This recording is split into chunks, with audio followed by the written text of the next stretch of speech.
하나님이여, 주께서 우리를 버려 흩으셨고 분노하셨사오나 지금은 우리를 회복시키소서. 주께서 땅을 진동시키사 갈라지게 하셨사오니 그 틈을 기우소서. 땅이 흔들림이니이다. 주께서 주의 백성에게 어려움을 보이시고 비틀거리게 하는 포도주를 우리에게 마시게 하셨나이다. 주를 경외하는 자에게 깃발을 주시고 진리를 위하여 달게 하셨나이다. 아멘. 하나님이 우리의 왕이시고 하나님 우리의 통치자가 되십니다. 세상의 왕은 우리의 진정한 왕이 아니라 우리가 섬겨야 할 왕은 오직 예수 그리스도 한 분뿐이신 줄 믿습니다. 우리의 왕이신 주님께서 장차 오셔서 이 땅을 다스리시고 영원한 하나님의 나라를 이루실 것입니다. 우리가 그 날을 고대하며 그리고 깨어서 준비할 수 있는 우리 모습이 되게 하여 주옵소서. 한정한 믿음으로 살지 못한 죄를 용서하여 주시고 우리가 더욱더 강건한 믿음으로 주님을 영화롭게 하는 그런 삶을 살기를 소망합니다. 이 시간에 예를 통해서 성령님 우리 마음 가운데 역사해 주셔서 우리가 온 마음을 다하고 뜻을 다하고 성품을 다하여 주님을 사랑하고 믿음으로 살아갈 수 있는 우리가 되게 하여 주옵소서. 감사하며 예수님의 이름으로 기도합니다. 아멘. 찬송가 544장을 보겠습니다.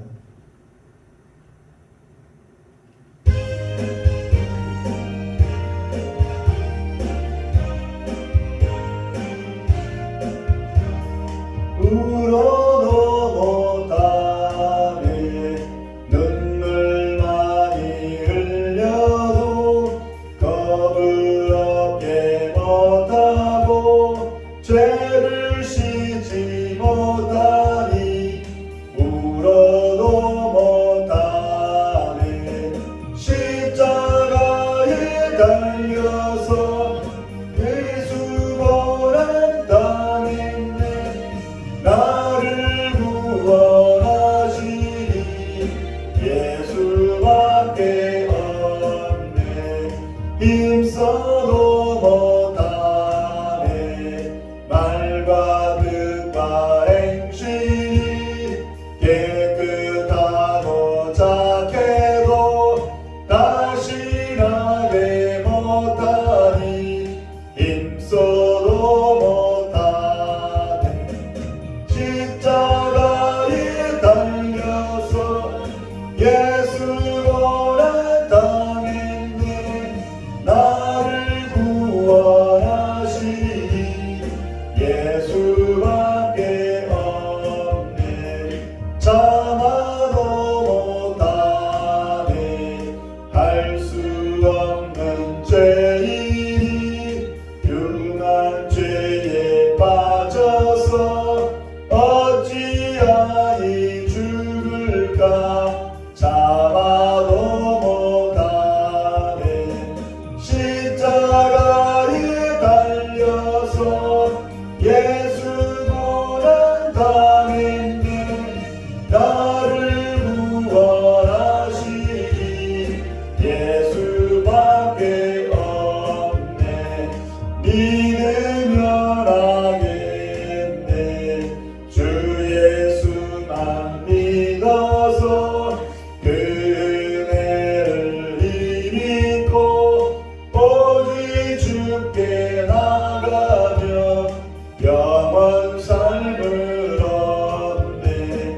십자가에 달려서 예수 고난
걸어가세 믿음 위에 서서 나가세 나가세 귀신 버리고 걸어가세 믿음 위에 서서 눈과 귀에 아무 증거 없어도 주님의 거룩함을 두고 맹세한 주 하나님 아버지는 참 미쁘다.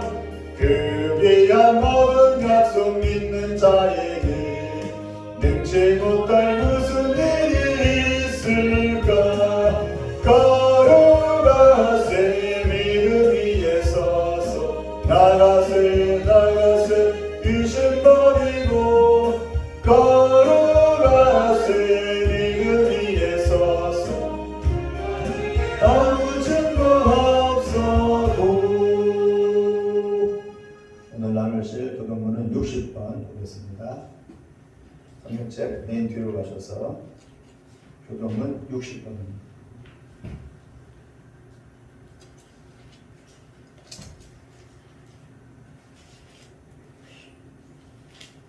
교동문 60번 한 절씩 이렇게 읽겠습니다.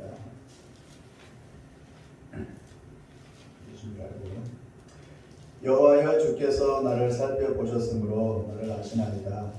주께서 내가 안고 일어섬을 아시고 멀리서도 나의 생각을 알기 아시오며 나의 모든 길과 내가 눕는 것을 살펴보셨으므로 나의 모든 행위를 익히 아시오니 여호와여 내 말을 알지 못하는 것이 하나도 없으시니이다. 내가 주의 영을 떠나 어디로 가며 주의 앞에서 어디로 피하리이까. 내가 하늘에 올라갈지라도 거기 계시며 수월에 내 자리를 펼칠지라도 거기 계시나이다. 내가 새벽 날개를 치며 바다 끝에 가서 거주할지라도 거기서도 주의 손이 나를 인도하시며 주의 오른손이 나를 붙드시리이다. 하나님이여 나를 살피사 내 마음을 아시며 나를 시험하사 내 뜻을 아옵소서. 내게 무슨 악한 행위가 있나 보시고 나를 영원한 길로 인도하소서. 아멘. 다섯인 영으로 우리의 믿음의 신앙을 고백하겠습니다. 전능하사 천지를 만드신 하나님 아버지를 내가 믿사오며 그의 아들 우리 주 예수 그리스도를 믿사오니 이는 성령으로 잉태하사 동정녀 마리아에게 나시고 본디오 빌라도에게 고난을 받으사 십자가에 못 박혀 죽으시고 장사한 지 사흘 만에 죽은 자 가운데서 다시 살아나시며 하늘에 오르사 전능하신 하나님 우편에 앉아 계시다가 저희로서 산자와 죽은 자를 심판하러 오시리라. 성령을 믿사오며 거룩한 공예와 성도가 서로 교통하는 것과 죄를 사하여 주시는 것과 몸이 다시 사는 것과 영원히 사는 것을 믿사옵나이다. 찬송가 546장을 부르신 다음에 김영사모님이 예배를 위해서 대표로 기도해 주시겠습니다. 546장이요.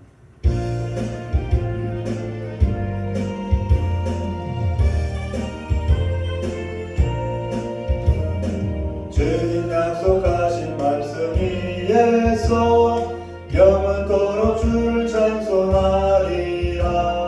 소리 높여 주께 영광 돌리며 약속 믿고 굳게 서리라. 굳게 서리 영원하신 말씀 위에 굳게 서리. 굳게 서리 말씀 위에 굳게 서리라. 주님 약속하신 말씀 위에서 세상 명령에게 엄습할 때에 용감하게 힘써 싸워 이기며 약속 믿고 굳게 서리라. 굳게 서리 영원하신 말씀 위에 굳게 서리. 굳게 서리 그 말씀 위에 굳게 서리라. 주님 약속하신 말씀 위에서 영원하신 주의 사랑이 믿고 성령으로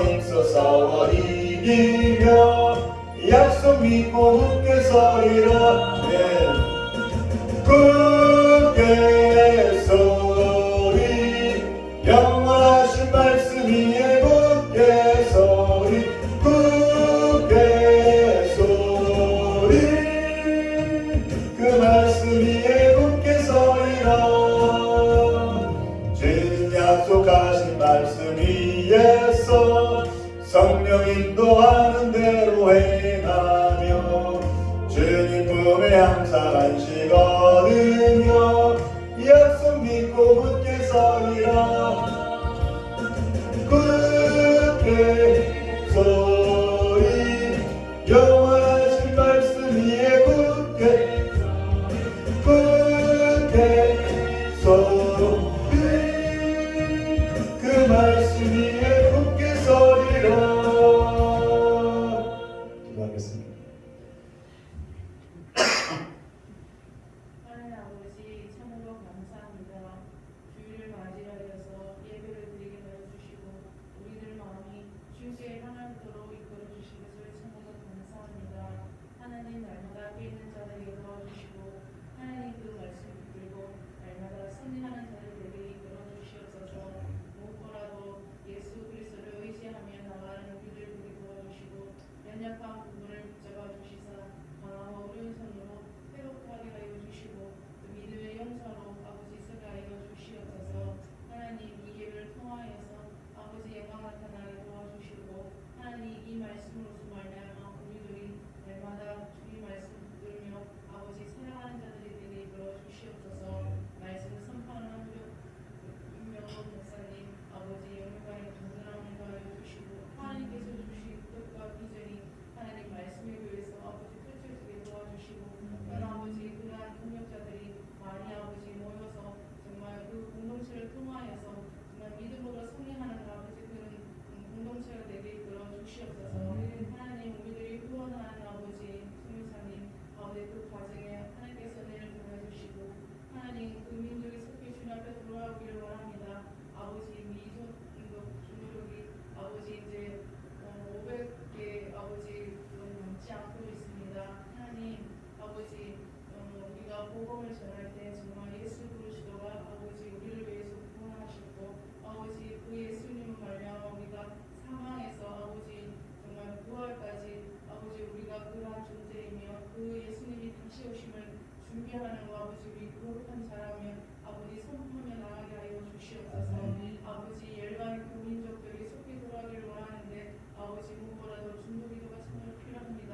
그런 중보기를 감당하는 말씀의 교회가 되게 도와주시고 하나님 어둠의 이 영적 기류가 아버지 빛으로 말씀으로 아버지 비춰주시사 아버지 그 기류가 변하게 하여 주시옵소서. 아버지 그렇게 감당하는 말씀의 교회가 되게 도와주시고 이끌어 주시옵소서. 한 주 동안 주께 의뢰하고 맡깁니다. 아버지 우리가 믿음으로 승리한 자들에게 도와주시고 주님의 품 안에서 아버지 날마다 믿음으로 아버지 승리하며 나가는 자들에게 이끌어 주시옵소서. 모든 말씀 살아계신 예수 그리스도의 이름으로 기도드렸습니다. 아멘.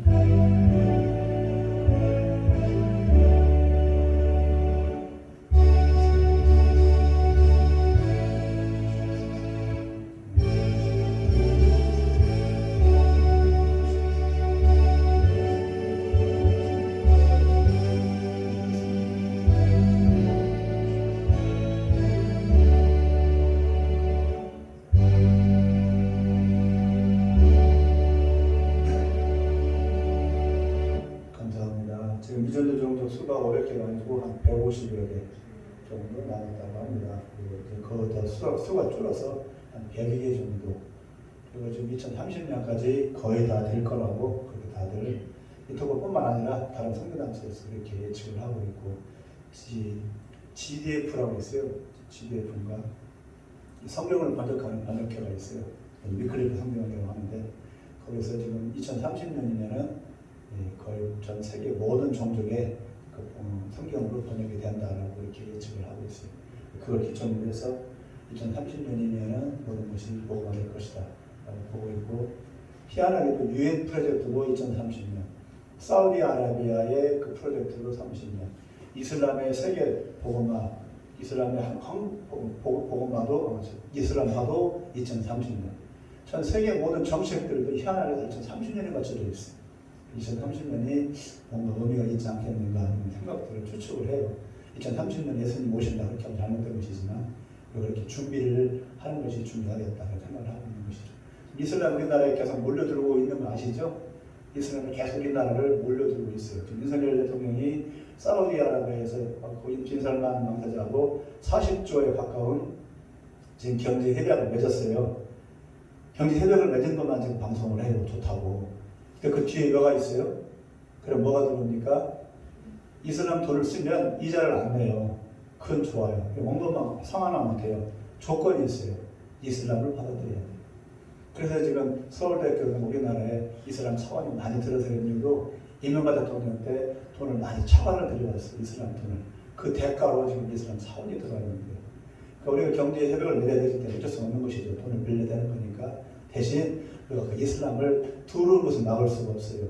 들어오는 것은 들어오지만 우리가 들어온 사람들을 우리가 오히려 보호만 시키고 그 사람들을 대처할 수 있는 대책을 세워야 돼요. 그렇다고 우리가 경제 협약을 안 맺을 수는 없잖아요. 지금 세계 정세가 그런 거니까. 그런 부분에 있어서 기도를 하면서 마음의 준비를 잘 해야 할 겁니다. 넉넉히 있으면 다 뺏어버려요. 그리고 혼을 다 뺏어가 버려요. 우리가 정신을 바짝 차려갈 준비되어 있는 게 있습니다. 여호수아서 말씀 보겠습니다. 여호수아서 3장 말씀을 같이 보겠습니다. 몇 쪽인가요? 잠깐만요. 여호수아서 3장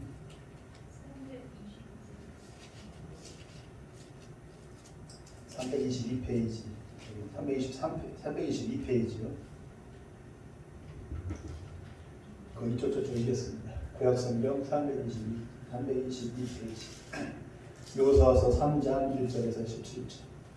구약성경 322페이지예요. 이진희 마녀님 페이지 수 아시죠? 위에 있죠? 페이지를 찾아보면 돼요. 구약성경은 앞에 있어요. 앞에. 원사님 바라보고 어디 가셨어요? 잘 모르겠는데 잘 한번 해보세요. 안 하실 리가 없는데. 중간에 오시다가 아무래도 길을 잘못 들으시지 않았는가 추측상 그렇습니다.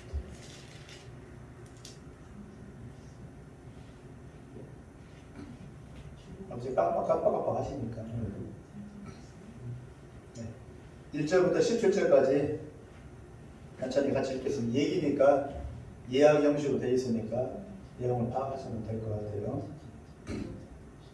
3장 1절에서 17절까지 천천히 읽겠습니다. 시작. 또 여호수아가 아침에 일찍이 일어나서 그와 모든 이스라엘 자손들과 더불어 시딤에서 떠나 요단에 이르러 건너가기 전에 거기서 유숙하니라.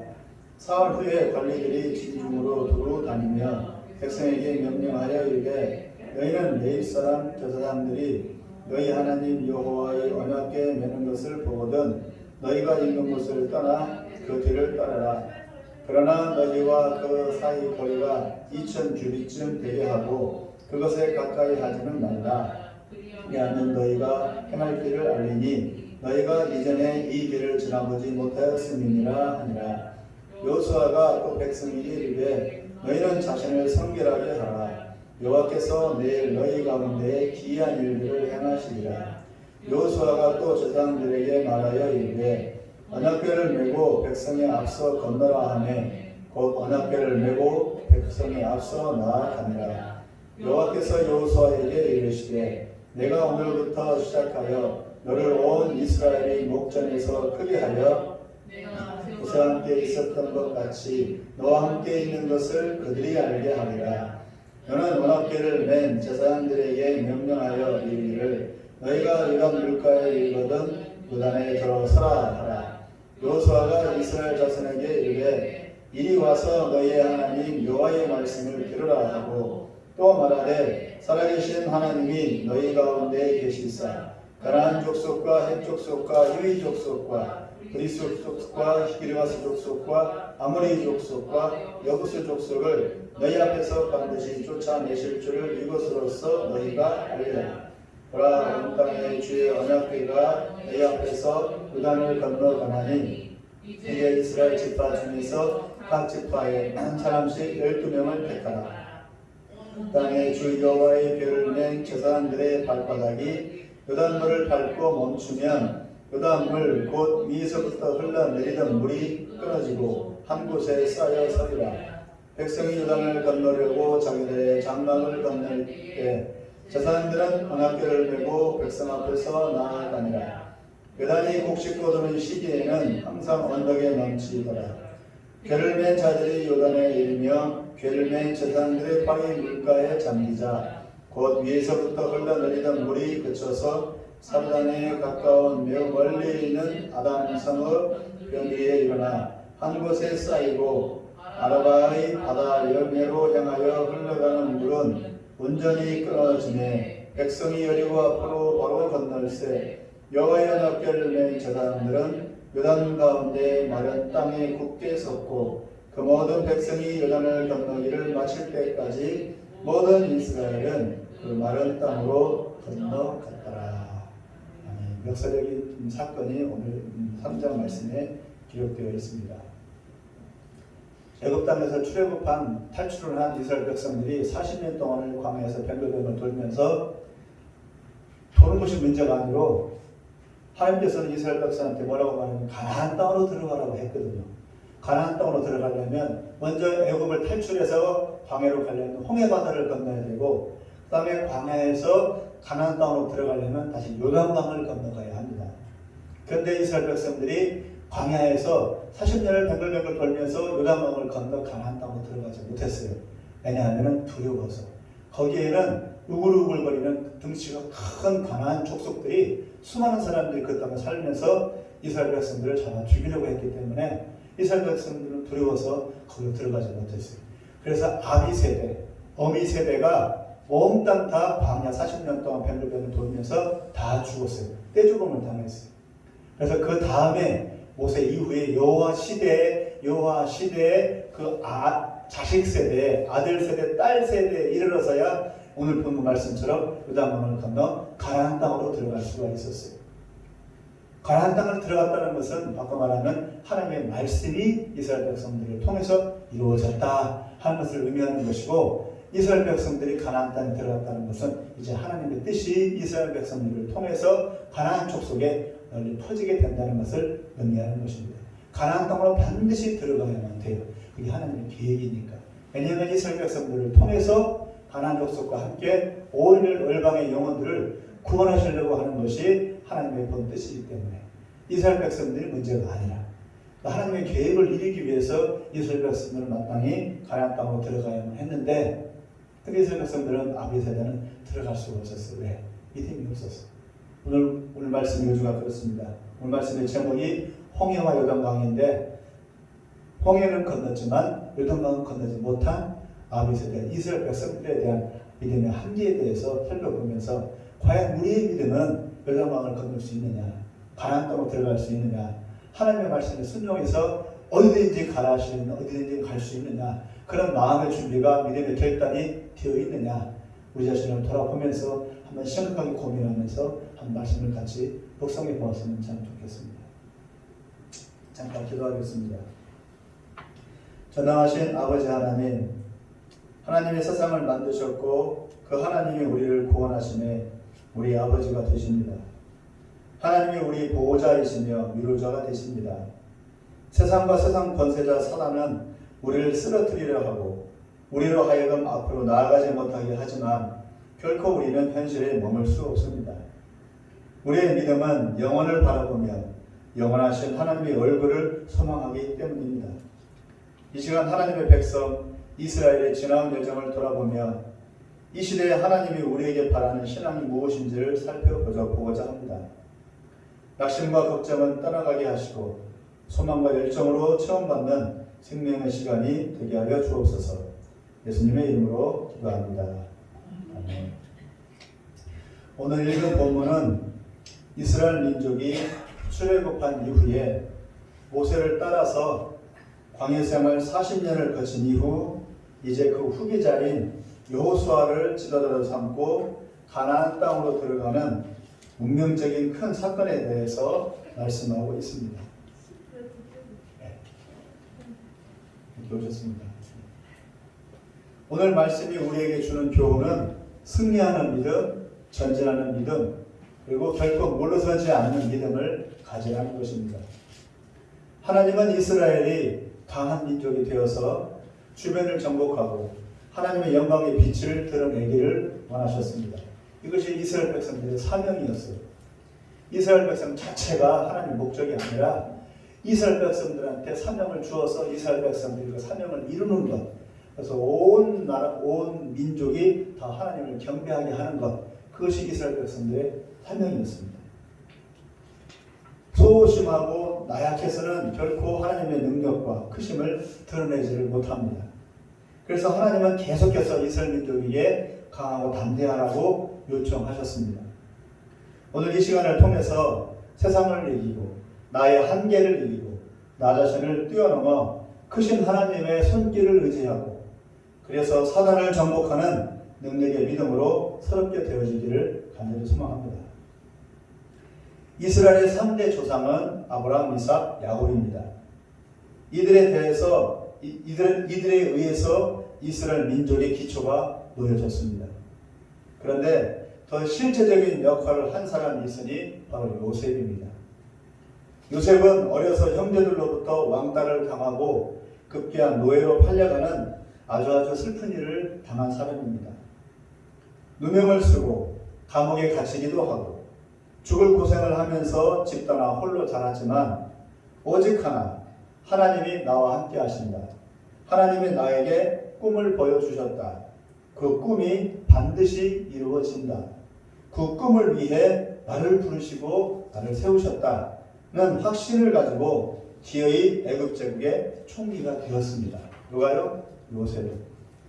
요셉이 될 수 있었던 것은 바로 그 꿈, 하나님이 보여주신 그 꿈을 붙잡았기 때문에 요셉은 기어이 총리가 될 수 있었다라고 생각이 되어집니다. 결국 이스라엘 민족은 애굽 총리가 된 요셉 때문에 해가 끊어지지 않고 생명이 보존되어서 수백만 명의 큰 민족으로 자라게 되었던 것입니다. 결국 이스라엘 민족의 기초를 놓은 것은 아브라함, 이삭, 야곱이지만 더 나아가서는 요셉이라고 볼 수가 있겠죠. 야곱 때까지 겨우 70명이 불과한 족속이 요셉 때에 이르러서 200만 명이 넘게 되었으니 이스라엘 민족 형성의 실질적인 공헌자는 바로 요셉인 것입니다. 바꿔 말하면 요셉이 아니라 요셉이 가지고 있었던 요셉의 믿음이라는 겁니다. 요셉 덕분에 이스라엘 민족은 애굽에서 430여 년 동안 살았고 번창했습니다. 그러나 애굽 왕의 시기 질투와 정치적인 계략에 의해서 산하 제한이 이루어졌고 이제 이스라엘 민족은 고된 노역으로 모두 지쳐 나가 떨어질 지경이었습니다. 이때 모세라는 사람이 나타나 이스라엘 민족을 애굽 왕의 손아귀에서 빼내어 애굽을 도망치게 했습니다. 수많은 기적과 갖가지 기가 막힌 일들을 겪으면서 이스라엘뿐만 아니라 이스라엘 주변의 모든 민족들이 하나님이 하신 일을 다 듣고 알 만큼 소문이 널리 퍼졌습니다. 이스라엘 민족이 출애굽을 하면서 겪은 그 놀라운 기적과 경험은 세상 어떤 민족, 어떤 나라 역사에도 없는 얘기입니다. 구름 불기둥이 이스라엘 민족을 보호해주고 10가지 재앙을 통해서 이스라엘 민족을 보호해주고 큰 제국인 애굽의 각 집안의 모든 장자가 다 죽어나가는데도 불구하고 이스라엘 민족은 손 하나 설것 하나 다치지 않고 나오고 하늘에서 매일같이 만나와 같은 만나라고 하는 먹을 것이 떨어지고 40년 동안 한 가지 옷을 입었는데 옷이 떨어지지도 않고 샘물이 터져서 이스라엘 백성들을 먹이고 입히고 하늘에서 갑자기 떼아내기 메추자국대기가 몰려와서 고기를 먹게 하고 이런 역사가 없어요. 다른 나라에. 이스라엘 백성은 바로 이런 경험을 한 민족이에요. 그럼에도 불구하고 이스라엘 민족은 믿음이 자라지 않았다는 겁니다. 그게 문제라는 겁니다. 이런 기적을 처음 했음에도 불구하고 또 기적이 중요한 것이 아니죠. 하나님은 이스라엘 민족을 통해서 이스라엘 민족의 기적을 보여주면서 믿음이 자라기를 원하시는 거예요. 내가 기적을 체험했다. 그건 자랑할 게 아니라고. 내가 은혜 받았다. 그건 자랑할 게 아니라고. 내 믿음이 얼마나 있느냐. 내가 하나님 앞에서 얼마나 믿음의 결단을 하고 있느냐가 중요한 것이죠. 그게 하나님의 은혜 주신 목적이니까. 이스라엘 뒤에는 하나님이 계신다. 하나님이 그들을 돕고 있다는 소문이 퍼졌겠지요. 그렇게 경험을 많이 했으니까. 급기야 이스라엘은 애굽을 떠나 홍해바다를 발로 걸어서 건넜고 광야에서 농사도 안 짓고 돈도 안 썼는데 하늘에서 이슬처럼 아침마다 먹을 게 떨어졌고 40년간 입은 옷이 떨어지지 않았고 주변 부족들로부터 보호를 받으며 살았습니다. 그런데 하나님은 이스라엘과 그들의 지도자 모세에게 분명히 명령했습니다. 애굽을 도망쳐 벗어난 게 전부가 아니고 가나안 땅으로 다시 들어가 그 땅에 사는 이방 민족들을 다 몰아내고 그 땅을 차지하는 것이었습니다. 이것이 최종 목적이었어요. 이스라엘 민족을 빼는 목적. 여기에서 문제가 발생했습니다. 애굽을 떠나 광야에서 먹을 것, 입을 것, 마실 것이 보장된 생활을 하면서 그들은 가나안 땅으로 들어가고 싶지 않았습니다. 이미 그곳에는 수많은 종족들이 진을 치고 살고 있었고 그곳에 들어가려면 그들과 전쟁을 치러서 물리치고 그 땅을 빼앗아야 됐기 때문입니다. 전쟁을 치러야 된다 그겁니다. 전쟁이 쉬운 건 아니잖아요. 전쟁을 해도 이길 보상이 있느냐? 이길 확률이 없어요. 거기는 거인족 속에 살아요. 안압자손이 살아요. 네피림이 살아요. 게임이 안 돼요. 이스라엘 민족.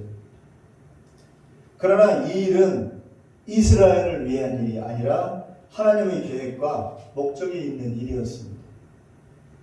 그러니 묻지도 말고 따지지도 말고 순종해서 가나안 땅으로 들어가야만 했습니다.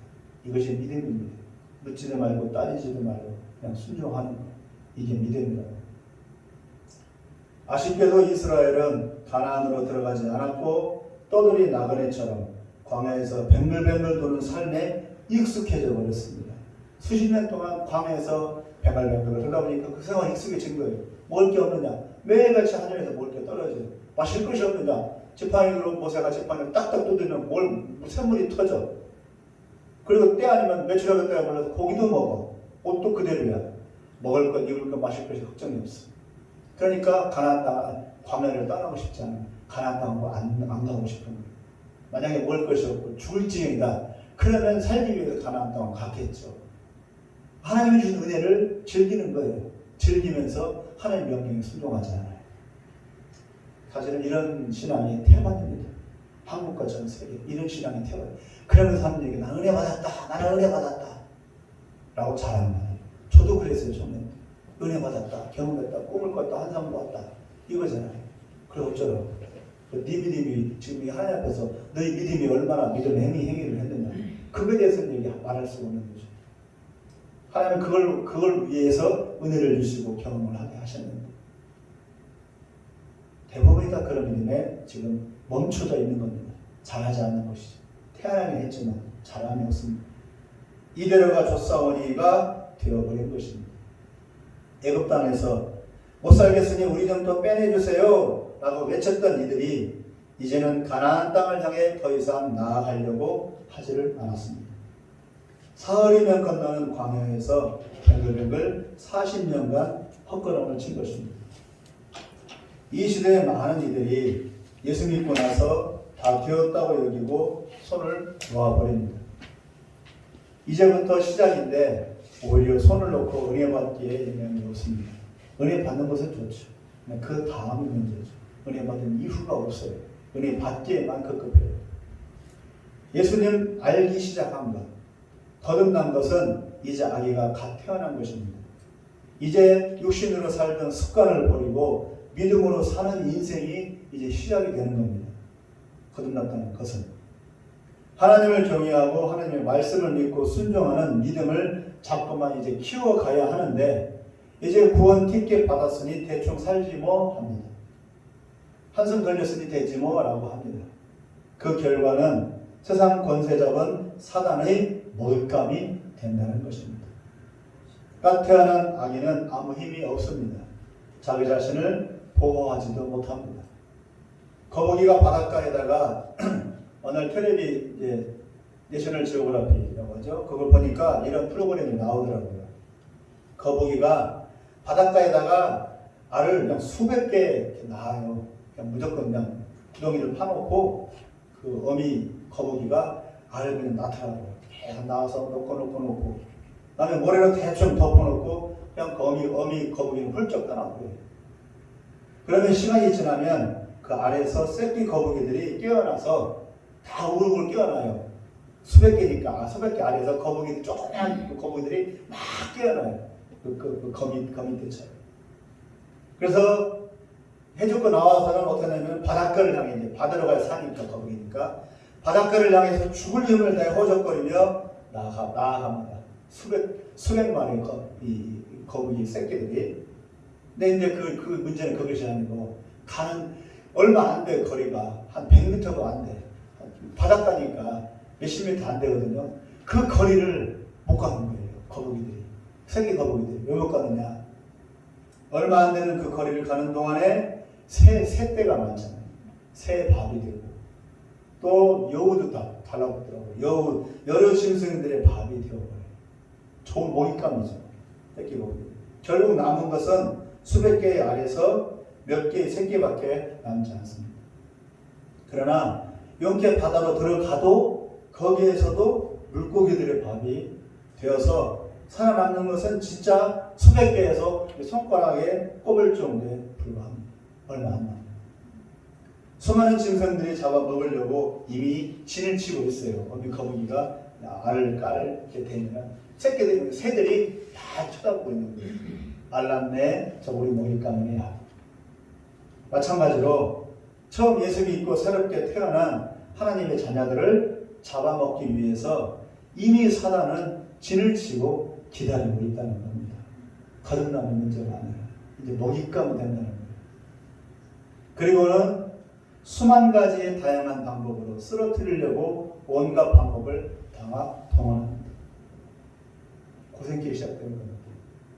그래서 많은 이들이 예수 믿고 잘 나아가다가 중간에 흡족해서 많이 떨어지는 거예요. 또는 큰 문제 없는 것 같지만 도무지 믿음이 자라지를 못하는 경우도 많습니다. 옆에서 자란 가시덤불과 잡초들이 영양분을 다 빨아먹기 때문입니다. 이것도 좋고 믿음도 구원도 좋지만 세상도 좋아. 하늘나라도 좋지만 세상도 좋아. 믿음도 좋지만 구원도 좋지만 돈도 좋아. 권세도 좋아. 연예인들이나 정치인들이 믿음을 안 자라요. 권력을 쥐고 있고 인기를 잡고 있기 때문에 믿음이 자라지를 못해요. 연예인들 믿음은 믿을 게 없대요. 어느 갑자기 연예인들 믿음이 예수님 만났대. 또 어느 들은 예수님 그 연예인이 믿음 버렸대. 그런 일이 다 많아요. 네, 두 가지를 틀어주고 있습니다. 처음 태어난 아기 그대로 수십 년간 자라지 못한 경우도 있습니다. 고난이 오면 곧바로 나가 떨어져 더 불쌍한 모습으로 전락하기도 합니다. 출애굽한 이스라엘 백성은 갓 태어난 아기인데 이제 가나안 땅으로 들어가는 결단의 과정을 거쳐야 청년으로 성장할 텐데 이스라엘은 40년간 무서워하다가 다 죽어나가버리고 말았습니다. 출애굽한 보람도 목적도 이루지 못하고 그렇게 다 나가 떨어진 것입니다. 우리는 출애굽만을 기억해요. 그러나 출애굽 이후에 그 이스라엘 백성이 어떻게 살았는가는 생각하지 않습니다. 요단강을 못 건너갔어요. 광야에서 40년간 그렇게 살다가 다 죽어나갔어요. 떼죽음을 당했어요. 한 사람 두 사람 죽어나간 게 아니고 떼죽음을 당했어요. 비참해. 그때 하나님 마음이 어땠을까? 떼죽음 당할 때 그들이 왜 너희들은 왜 내 바람대로 내가 여기까지 미치지 못하고 그렇게 떼죽음을 당하냐? 하나님 마음 더 슬펐겠죠. 그 믿음이 결단을 해야 되는데 근데 이것이 어려워요 사실. 저는 25살에 예수님을 극적으로 만나고 많은 기도 생활과 성경 읽기 그리고 은혜 체험으로 구름을 탄 듯이 수년간을 지냈습니다. 저도 은혜 많이 받았어요. 환상도 많이 보고 음성도 듣고 하나님 음성도 들었어요. 그냥 번개치는 우르릉쾅쾅거리는 그런 음성 많이 못 듣거든요. 보통 사람 저는 그런 음성도 들었어요. 이것이 예수 믿는 기쁨이고 새로 태어난 행복이고 하나님의 자녀가 된 은혜였어요. 구름을 타는 것 같더라고요. 매일매일 기쁨이었어요. 즐겁고. 그래서 매일 기도의 줄을 놓치지 않으려고 시간을 정해놓고 매일 2-3시간씩 기도했고 PT와 성경 통독을 생명처럼 여겼습니다. 그렇게 은혜 받으며 자랐지만 막상 신학교에 들어가 사역이 본격적으로 전개될 때 많은 어려움과 껍질을 벗는 고통을 겪을 수밖에 없었어요. 저는 교회 생활을 많이 하지 못했기 때문에 모든 것이 생소했거든요. 은혜를 받기는 쉬워도 은혜를 나누어 주기는 쉽지가 않았습니다. 언젠가 성실히 애쓰다 보니 하나님이 은혜 주셔서 청년들과 주일학교 아이들에게 큰 은혜를 끼쳤고 성령의 은혜를 경험하게 됐습니다. 그래서 어떤 청년 하는 말을 그러더라고요. 이제야 기도의 맛을 알겠어요 라고 고백을 하더라고요. 그러나 사역은 전쟁이었습니다. 안주하거나 평안을 누리는 것이 아니라 날마다 전쟁이고 날마다 투쟁이었습니다. 그게 사역이에요. 이런 생활을 평생 한다고 생각하니 앞이 깜깜했고 두려움이 몰려왔습니다. 죽을 병 걸려서 신학교에 들어간 게 저는 아니었기 때문에 언제든 사역을 그만둘 수 있다고 여겼습니다. 죽을 병 걸려서 신학교 들어갔다면 못 그만두죠. 죽을 병 걸려서 들어갔습니다. 나의 선택에 따라 가능하다고 언제든지 그만둘 수 있다고 여긴 것입니다.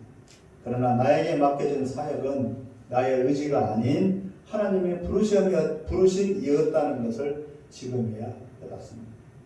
내가 하고 안 하고의 문제가 아니라 어찌할 수 없는 하나님의 주권적인 선택이었다는 것을 이제야 알겠습니다.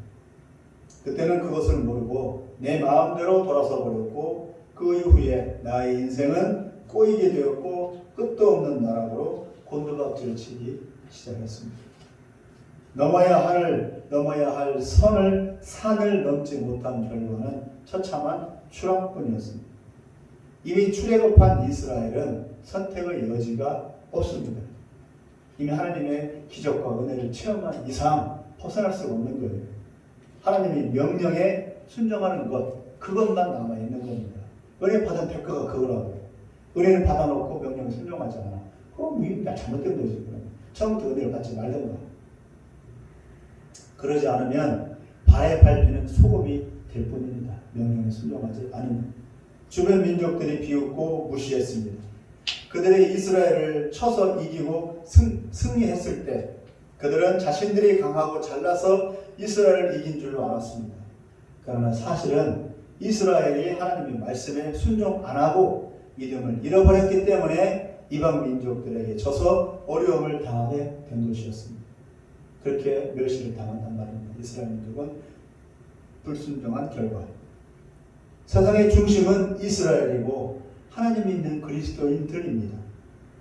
그들이 못나서 세상으로부터 괄시당하고 못 사는 게 아니고 말씀에 순종하며 살라고 하시는 채찍으로 어려움을 주시는 겁니다. 하나님께는 불신자들은 안중에도 없습니다. 미안한 얘기죠. 아예 하나님 보시기에 불신자들은 산 사람들로 취급을 받지 못합니다. 아예 안 보입니다. 하나님은 불신자들. 사람으로 안 보여요. 배 터지게 잘 먹고 잘 살든 시궁창에 빠져서 호적거리든 불신자들이 어떻게 살든 하나님은 관심 안 됩니다. 하나님의 관심은 오직 믿는 이들이 하나님의 말씀에 잘 순종하는 믿음의 사람들이 되기만을 관심 갖고 있습니다. 그래서 불신자가 잘 살고 믿는 자가 못 살 수 있습니다. 그래서 어떤 이들은 왜 하나님 믿는데 못 살고 안 믿는 저들은 어째서 저렇게 떵떵거리고 잘 사냐고 하나님이 없는 것 아니냐고 울분을 토하고 불평을 토합니다. 하나님은 당신의 자녀들이 잘 먹고 잘 살기 이전에 우선 바르게 살기를 원하십니다. 하나님의 자녀들이 바르게 사는 것은 뭡니까? 믿음으로 사는 것뿐입니다. 믿음이 없이는 하나님을 기쁘시게 할 수 없다고 말씀했습니다. 불신자들이 하는 선행과 불신자들이 하는 의로운 말과 불신자들이 죽으려고 하는 봉사들은 하나님께 아무 의미가 없습니다. 그래서 이순신 장군도 세종대왕도 하나님께는 아무 의미가 없는 존재들입니다.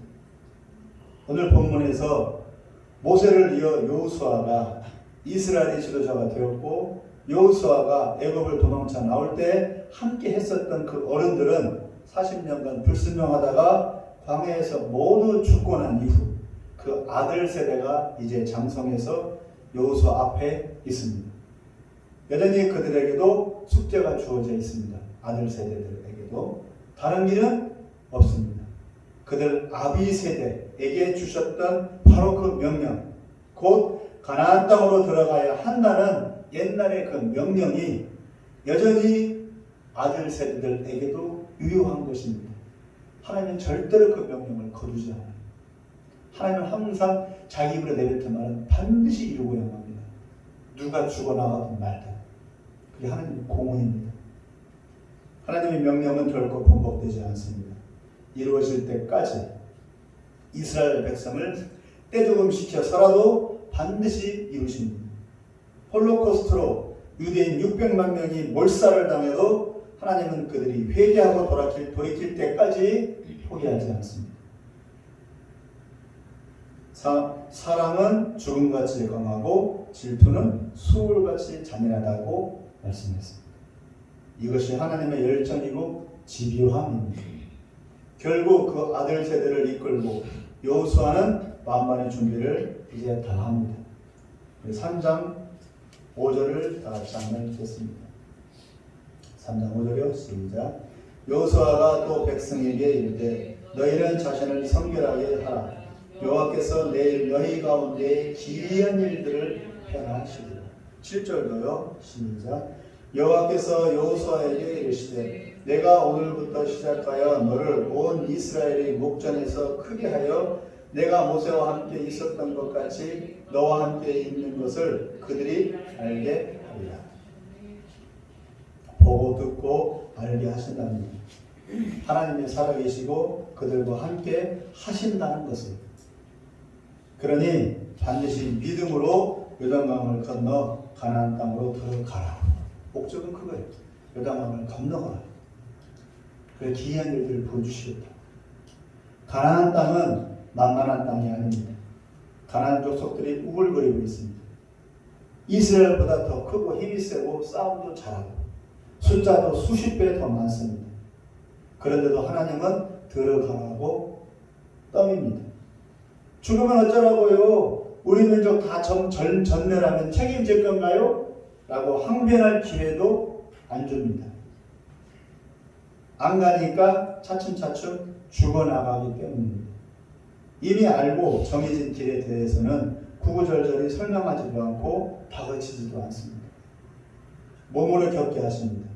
어쩔 수 없이 가게 하십니다. 침묵하시는 하나님 앞에서 자신을 돌아보면 이미 정답은 나와 있습니다.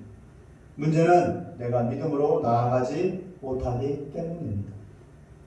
8절을 읽겠습니다. 시작. 또 그들이 눕기 전에 3장 시작. 너는 언약궤를 맨 제사장들에게 명령하여 이르기를 너희가 요단 물가에 이르거든 요단에 들어서 첫째, 이유되지 말고 계산하지 말고 그냥 요단 강물에 발을 내디디랍니다. 그러면 나머지는 하나님이 알아서 하시겠답니다. 믿음으로 첫 발을 내디디랍니다. 둘째, 언약궤를 맨 이들이 먼저 앞서가랍니다. 전통과 사람의 생각과 판단과 주장이 아닌 하나님의 말씀이 담긴 언약궤를 먼저 앞세우랍니다. 너희 열심이 앞서도 안 되고 너희 열정이 앞서도 안 되고 너희 계산이 앞서도 안 되고 너희 거룩과 경건이 앞서도 안 되고 오직 하나님의 말씀이 가장 앞서야 한다고 하십니다. 내 믿음이 앞서도 안 되고 내 믿음은 오직 하나님의 말씀을 믿는 믿음이니까 말씀을 앞세워야 되는 것이죠. 중요한 것은 말씀을 앞세우되 믿음으로 앞세워야 합니다. 말씀과 언약궤는 부족이 아닙니다. 그 자체로 능력이 나타나지 않습니다. 다만 그것을 받든 이들이 믿음으로 순종할 때 능력이 나타납니다. 말씀이 말씀대로 능력을 나타내려면 믿음의 선포와 믿음의 실천이 전제됩니다. 믿음이 없는 헌금, 믿음이 없는 봉사, 믿음이 없는 사랑과 사역은 아무 의미가 없습니다. 하나님의 약속을 믿는 믿음이 모든 것의 기초입니다. 17절을 다 같이 읽겠습니다. 시작. 여호와의 언약궤를 맨 제사장들은 요단 가운데 마른 땅에 굳게 섰고 그 모든 백성이 요단을 건너기를 마칠 때까지 모든 이스라엘은 그 마른 땅으로 건너갔더라. 모세는 이스라엘 백성을 애굽에서 빼내었습니다. 그런데 여호수아는 다시 이스라엘 백성을 가나안 땅으로 들여보냈습니다. 애굽에서 빼내서 가나안으로 들여보낸 겁니다. 하나님의 방법이 참 희한해요. 왜 그런 가나안 땅으로 들을 거면 애굽에서 왜 빼내? 애굽에서 이스라엘 백성들을 변화시키지. 왜 그래요? 이스라엘 백성들에 대한 믿음의 훈련이 필요하기 때문입니다. 홍해바다를 건너고 요단강을 건너고 가나안 땅에서 뱅글뱅글 통과하고 40년만 고생하게 하고 떼조금 당하게 하는 이런 여러 가지 과정을 통해서 이스라엘 민족을 하여금 믿음을 키우기 위한 것입니다. 중요한 것은 뭐라고요? 믿음이라고. 하나님을 믿는 믿음. 출애굽의 믿음과 가나안 백성, 가나안 입성의 믿음은 차이가 있습니다. 같은 믿음이 아닙니다. 물과 성령으로 거듭났어도 그 행실과 습관이 완고해집니다. 출애굽하면서 놀라운 기적들을 수없이 보고 들었어도 그리고 40년간 기적과 하나님의 임재 속에서 살았어도 이스라엘 민족은 가나안 땅으로 들어가야 한다는 결단을 내리지 못합니다. 은혜 받는 것과 믿음의 결단은 별개입니다. 반대로 은혜 없이도 믿음의 결단을 하는 이도 있습니다. 은혜 받고 수많은 기적을 경험하는 게 중요한 게 아니고 믿음의 결단과 순종이 중요합니다. 그 다음 세대의 여호수아에 의해서야 그들은 요단강을 건너 가나안으로 건너갈 수 있었습니다. 우리의 믿음 역시 믿음의 결단과 순종의 결단이 있어야 온전한 믿음이라고 할 수 있습니다. 과연 지금 나는 언제든 무엇이든 하라 하시면 순종할 수 있는 믿음 상태입니까? 내 앞에 아직 건너지 못한 요단강은 없습니까? 이따고 성교단체가 왜 잘하느냐? 설교에 가면 은혜도 많이 받아요. 많은 분들이 성교캠프나 매장캠프 하면 은혜 받으러 와요. 근데 저는 그 말이 듣기 싫더라고요. 은혜 받을 거면 인터뷰 안 해도 돼요. 은혜 받을 수 있는 집회는 많아요. 우리나라에. 단일 기도회도 있고 많아요. 은혜 받으러 그렇게 가셔도 돼요. 은혜 받을 거면. 인터뷰에 오는 목적은 은혜 받는 것이 목적이 아니에요. 받고 나서 결단을 해야 돼요. 자기를 풀어내고 자기를 내려놓고 오직 선교로 오직 하나님 나라 비전을 품고서 나아가는 결단, 요단강을 건너가는 결단을 해야 돼요. 그게 어려운 거예요. 그래서 이 도급이 쓸 수밖에 없어요. 왜? 거기는 다 결단한 사람들만 모이고 있으니까. 그냥 은혜 받은 사람들은 아니라고요. 성령의 세수를 취한 사람들이 아니라고요. 더 나아가서 믿음의 결단을 한 사람들이 지금 운영을 꾸려가요. 그 간사들이 다 그렇고. 간사들 보세요. 다 내려놓고 시작합니다. 처음부터. 제발 선보자 보세요. 그 사람이 뭐가 잘났어요? 잘난 거 없어요. 잘난 것은 오직 하나 처음부터 내려놓고 시작했다는 목사님들 못 내려놔요. 자기 교회 못 내려놔요.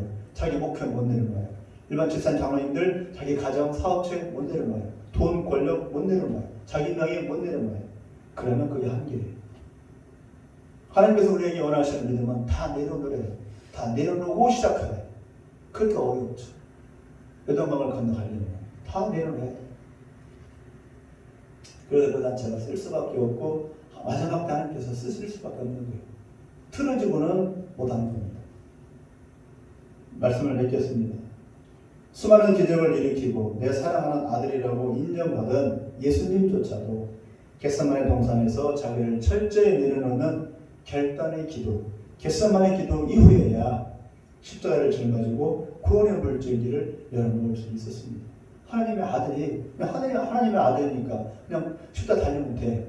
그러나 하나님의 아들일지라도 겟세마네 뜻이 뭡니까? 기름을 쥐어 짠다는 뜻이에요. 겟세마네 기도는 기름을 쥐어 짜는 기도를 한 거예요. 자기를 온전히 분해하는 기름 짜는 기도를 한 이후에야 십자가 달릴 수 있었습니다. 예수님조차도 하물며 우리는 더 하겠죠. 그런 피 튀기는 전쟁, 그런 영적인 그런 투쟁이 없이는 우리의 믿음이 자라지 않습니다. 그냥 세월 따라 흘러간다고 해서 믿음이 자라지 않습니다. 수많은 고생과 고통을 겪고 나서야 우리의 성숙한 믿음이 될 수가 있고 아브라함의 믿음을 보세요. 하나님 앞에 인정받는 아브라함 믿음이 되려면 자식을 바치는 정도의 그 정도의 헌신과 결단이 그런 과정을 거쳐야 한다는 겁니다. 오히려 고생이 고난이 우리에게 유익이 되는 겁니다. 그렇기 때문에 평안과 행복이 결코 우리의 축복이 아닙니다.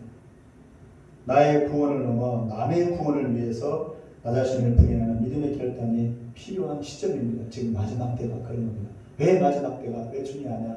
이제는 내 구원이 아니라 남의 구원을 생각해야 되기 때문에 그래서 마지막 때가 중요한 겁니다. 계속 여전히 나 마지막 때인데 나는 구원 받았어, 나는 구원 받았어, 내 구원, 나 천국 갈 거야. 그것만 잡고 있으면 마지막 때를 준비하는 다섯천역 아니죠. 기름을 못 준비한 등불만, 기름 떨어져가는 등불만 준비하는 그 다섯천밖에 안 되는 거예요. 남의 구원을 위해서는 기름을 준비해야 된다고요. 나를 위해서를 지나 이제는 주님을 위해서 살고 죽는 믿음으로 나아가야 합니다. 그것이 마라나타 신앙이고 마지막 때를 준비하는 신앙입니다. 많은 사람들이 마지막 때를 준비한다고 해놓고 여전히 나를 위한 신앙. 그럼 아니에요. 다 쓰러진다. 환란이 오면 다 쓰러져. 우리 교회는 그렇게 환란을 대비하는, 남을 위하고 주를 위하는 그런 믿음으로 서기를 바랍니다. 그러니까 힘들어요. 그러니까 우리가 힘들어요. 다 떨어져 나가요. 광야에서 40년간 아무리 뱅뱅 돌아도 해결책은 안 나옵니다. 하나님의 부르심과 명령 앞에 가나안 땅을 향해 여호수아처럼 결단하고 뛰어드는 우리의 모습이 되기를 바랍니다. 그래야 해결책이 나옵니다. 결론은 하나, 요단강을 건너가라. 그 외에는 방법이 없어요. 내 생각, 내 판단, 내 가치관을 내려놓고 주님의 뜻과 주님의 나라를 위해 발걸음을 옮기는 그런 은혜가 우리 모두의 내면과 삶에서 역사하기를 간절히 기원합니다. 기도하겠습니다. 하나님 아버지, 지금은 마지막 시대라고 합니다. 마지막 때라고 그렇게 말을 하고 들으면서도 여전히 우리의 마음은 잠들어 있습니다. 우리의 믿음은 여기가 조사오이라고 하고 있습니다. 마지막 때라고 한다면 하나님의 나라를 준비해야 합니다. 마지막 때라는 얘기는 이제 하나님의 나라가 이 땅에 온다는 것입니다. 예수님이 왕으로 온다는 겁니다. 우리의 믿음이 뛰어나기를 바랍니다. 길도 못 준비한 채 헛등불만 준비하고 있는 어리석은 다섯천야 되지 않게 하여 주시고, 깨어서 기름을 준비하고 등불을 준비하는 깨어있는 우리의 모습 되게 하여 주옵소서. 예수님의 이름으로 기도합니다.